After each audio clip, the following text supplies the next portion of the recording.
إن الحمد لله نحمده ونستعينه ونستغفره ونعوذ بالله من شرور أنفسنا ومن سيئات أعمالنا من يهده الله فلا مضل له ومن يضلل فلا هادي له وأشهد أن لا إله إلا الله وحده لا شريك له وأشهد أن محمدا عبده ورسوله يا أيها الذين آمنوا اتقوا الله حق تقاته ولا تموتن إلا وأنتم مسلمون يا أيها الناس اتقوا ربكم الذي خلقكم من نفس واحدة وخلق منها زوجها وبث منهما رجالا كثيرا ونساء واتقوا الله الذي تساءلون به والأرحام إن الله كان عليكم رقيبا يا أيها الذين آمنوا اتقوا الله وقولوا قولا سديدا يصلح لكم أعمالكم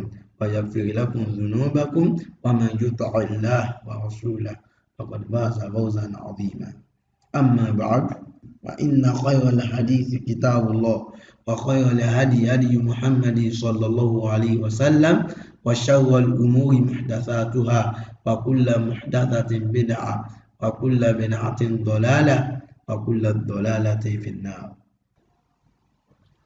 Assalamu alaikum wa rahmatullahi barakatuh. A kí gbogbo mùsùlùmí níbikíbi tí ẹ bá ti ń gbọ́ wa. Gẹ́gẹ́ bí ẹ̀kọ́ èdè Lárúbáwá tí a ń ṣe àgbéyẹ̀wò rẹ̀, ibi tí a fẹ́ dá dé lónìí, ibẹ̀ náà ni ìpín ẹlẹ́ẹ̀kẹta nínú Fi'lu Mahmuz. A ti parí ìpín alákọ̀ọ́kọ́, ìpín ẹlẹ́ẹ̀kejì, ìpín ẹlẹ́ẹ̀kẹta náà ni adé yìí. Al-qismu thalithu, ìpín ẹlẹ́ẹ̀kẹta, min al-fi'li al-mahmuz, nínú fi'lu mahmuz, huwa al-musamma bil-lam al-mahmuz, òun náà ń pè ní lam al-mahmuz, aw mahmuzul lam, àbí kẹ́ pè ní mahmuzul lam. Bó láṣẹ wá dàmà, ó ní huwa ma kanat lamu fi'lihi hamzatan, láàmù fi'lu tiẹ̀ ó máa jẹ́ hamza. So alákọ̀ọ́kọ́ tí fa ẹ̀ bá jẹ́ hamza yóò máa jẹ́ fa'ul fi'l. Ẹlẹ́ẹ̀kejì tí ainul fi'l ẹ̀ bá jẹ́ hamza yóò máa jẹ́ ainul mahmuz. Ẹlẹ́ẹ̀kẹta tí lamul fi'l rẹ̀ bá jẹ́ hamza yóò máa jẹ́ lamul mahmuz. Wàmísátù máa ta àti àpèjúwe ló ń bọ̀ wá qara'a, ọkùnrin kan tí ó sì ń báyìí ó ti kà á. Bada'a, ó ti bẹ̀rẹ̀, kéèyàn bẹ̀rẹ̀ ẹsẹ̀ kan, to start. So mala'a, kí nǹkan fúlù nǹkan, kó full, kó kún kẹ́kẹ́. So wama ashbaha dhalik, àtàn tó bá tún jọ bẹ́ẹ̀. Wa huwa maftuhul ayn fil madi wal mudari. So báàbù tó náà bá wá, òun náà nípa inú lè fẹ́ lè rí gba fatiha ní madi, yóò sì tún gba fatiha ní mudari. Wa huwa min babi fa'ala yaf'alu. So ojú pọ̀nà fa'ala yaf'alu náà bá wá. So ó jọ tí ń tá a ṣe tán. Ẹnu tó kàn yàtọ̀ ń bẹ náà ni pé lamul fi'li tí eléyìí ló máa jẹ́ hamza. So a ní pẹ́ ní orí rẹ̀ inshallah. Bọ̀ ní ìbámu sí bí a ṣe wọ̀n sínú tírà. So a lọ sí ojú pátákó láti lọ tún kọ wọ́n, àmọ́ kò ní pẹ́ mọ́. So a kàn sáré join gbogbo ẹ̀ pọ̀ tí ó fi tètè yé wa inshallah.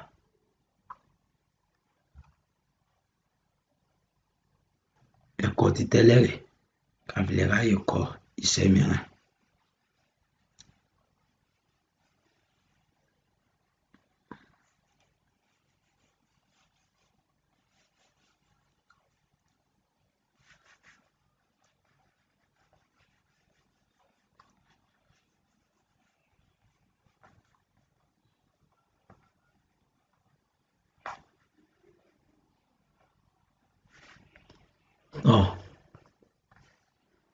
So ìpín ẹlẹ́ẹ̀kẹta ibẹ̀ náà ni adé.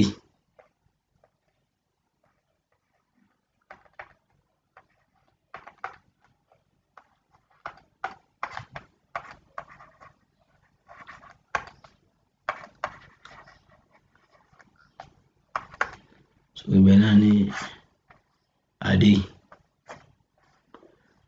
So ní ìbámu sí nǹkan tí a lò nínú tírà, qara'a òun náà ni a lò. So fi'lun madi ọkùnrin kan tí ó sì ń bí báyìí lápèjúwe òun náà ni qara'a.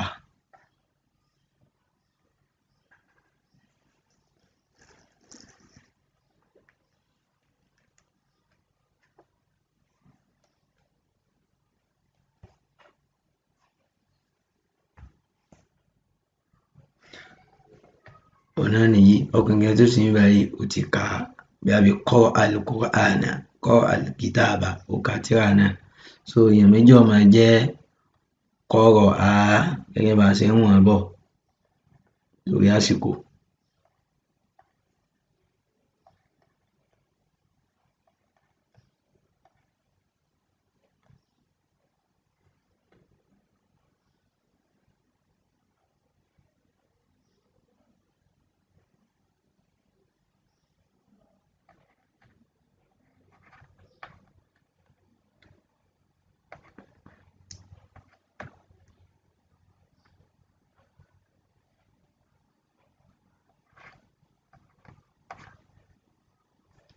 Qara'a,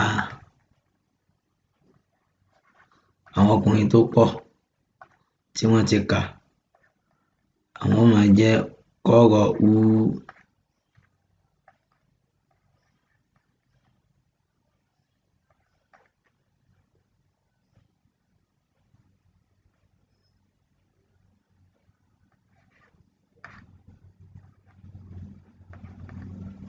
Qara'u.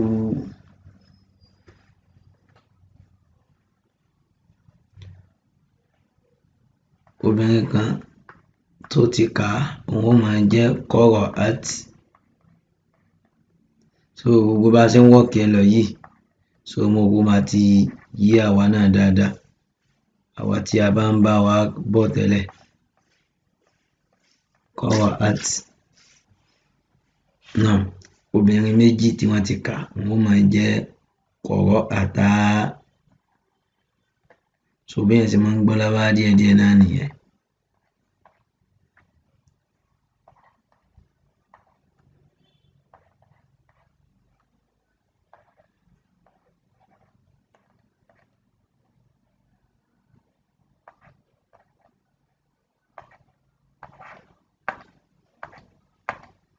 Qara'ata àwọn méjèèjì tí wọ́n ti kà á. So àwọn obìnrin tó pọ̀ máa jẹ́ qara'na. Àwa tí tírà bá ń bẹ lọ́wọ́ wa yóò ti yé wa. So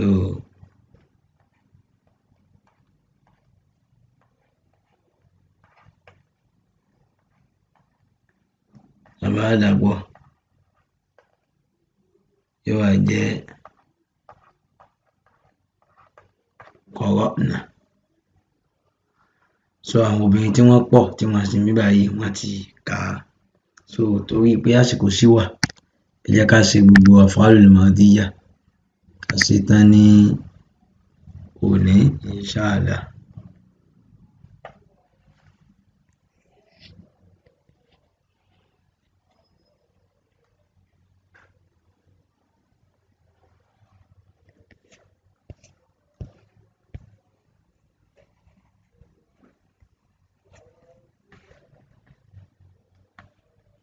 Náà ọkùnrin tí a dojú kọ, àwọn ọkùnrin tí wọ́n ti ọkùnrin kan tí a dojú kọ tó ti kà òun ó máa jẹ́ qara'ta. So gbogbo wa náà ti mọ bí a ṣe ń wọ́ọ̀kì ẹ̀ yìí. Qara'ta ọkùnrin kan tí a dojú kọ ó ti kà. So a máa wọ́ọ̀kì ẹ̀ báyìí. Qara'a plus anta. So àwa tá a bá ń bá wa bọ̀ láti tẹ́lẹ̀ yóò ti yé wa bá a ṣe máa ń wọ́ọ̀kì ẹ̀. So tá a bá dà á pọ̀ yóò di qara'ta. Ọkùnrin kan tí ó sì ń ta ọkùnrin kan tá a dojú kọ yìí ó ti kà. So àwọn ọkùnrin méjì ó máa jẹ́ qara'tuma. A máa wọ́ọ̀kì sí ẹni yìí báyìí plus antuma. So àmì àgbẹ̀dẹ̀ bákan náà. So tá a bá dà pọ̀ yóò wá di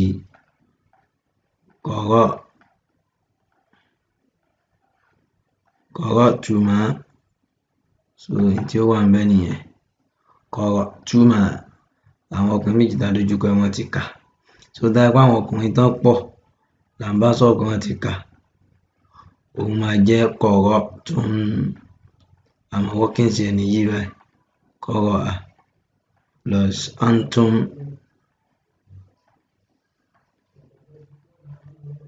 So ní yìí báyìí a sì báyìí tá a bá dà pọ̀ yóò di qara'tum.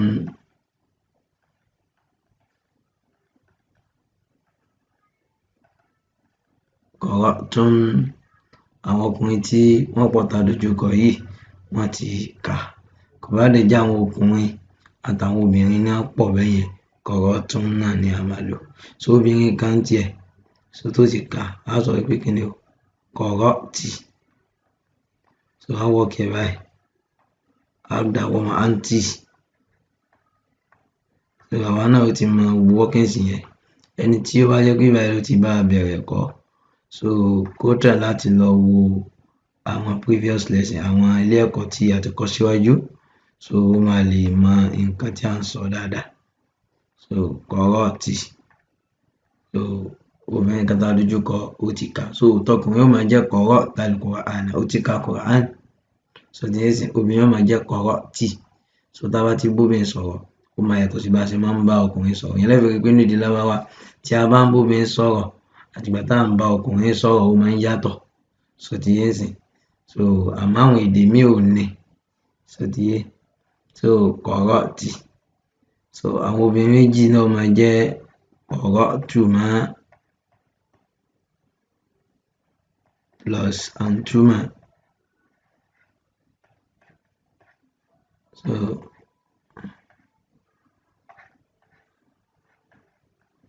no àbá dà pọ̀ yóò jẹ́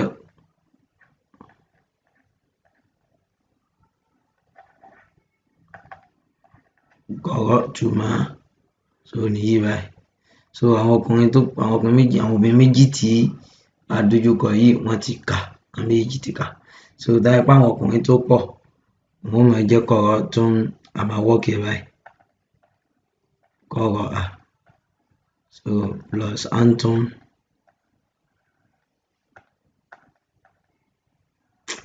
Antum náà ni ó wà ń bẹ o, mistake.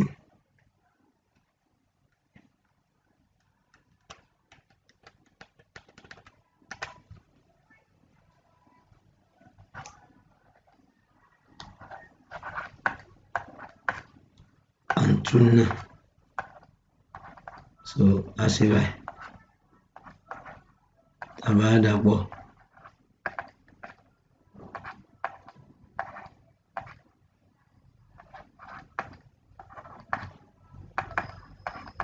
qara'tunna àwọn obìnrin tó pọ̀ tá a dojú kọ yìí wọ́n ti kà.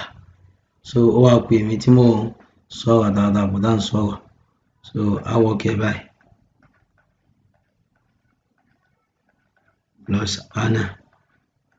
So ana yìí á sọ di tá domatu. So tá a bá dà pọ̀ yóò wá di qara'tu.